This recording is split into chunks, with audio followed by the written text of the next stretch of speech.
चिंटू एकदा शाळेतून मारामारी करून घरी येतो. आजी त्याला झाला प्रकार विचारते. तेव्हा चिंटू सांगते, की आज टीचरने कामासाठी बाहेर गेला होता. सो त्यांनी मला रिस्पॉन्सिबिलिटी दिली, की क्लास मॉनिटर बनून पूर्ण क्लास शांत राहण्याचा. पण जसा टीचर बाहेर गेला, तर संपूर्ण क्लासमध्ये दंगा चालू झाला. सगळे गप्पा मारू लागले. तेव्हा माझं कुणीच ऐकेना. मी सांगण्याचा प्रयत्न केला. मग मी शेवटी बडबड करून त्यांना धक्का दिला. मग आमच्यात मारामारी सुरू झाली. तेव्हा आजींनी त्याला सांगितले, की "बाळा, राम आणि रावणामध्ये फरक काय माहितीये का? रावणाने खूप तपस्या केली होती. रावणाची प्रजा जी होती ती त्याच्या बळाला घाबरून राहत होती. राम इथे जर त्याच्यासमोर कोणता शत्रू जरी आला, तरी तो त्याला एक संधी द्यायचा सुधारण्याची संधी. त्याला एक्सप्लेन करायचं, की त्याचं हे कर्म कसं योग्य नाहीये आणि अजूनही तुझ्याकडे वेळ आहे, तू सुधारू शकतोस. किंवा अशा प्रकारे राम त्याची मुळापासून सुधारण्याची प्रयत्न करायचा.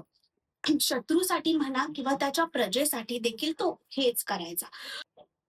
तेव्हा तो मुलगा बोलला, "अच्छा कळलं."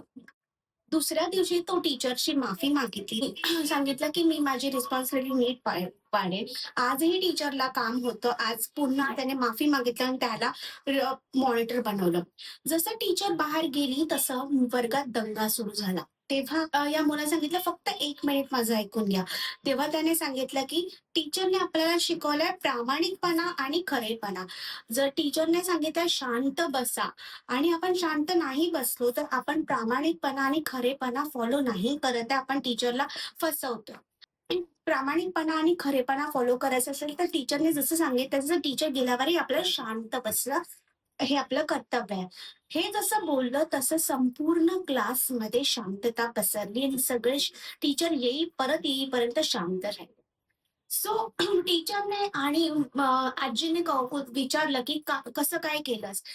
तेव्हा चिंटूने राम आणि रावणामधला हा फरक सगळ्यांना एक्सप्लेन केला. बलपूर्वक व्यवस्थेचं संचालन करणं शासन आहे, जे रावण करत होता.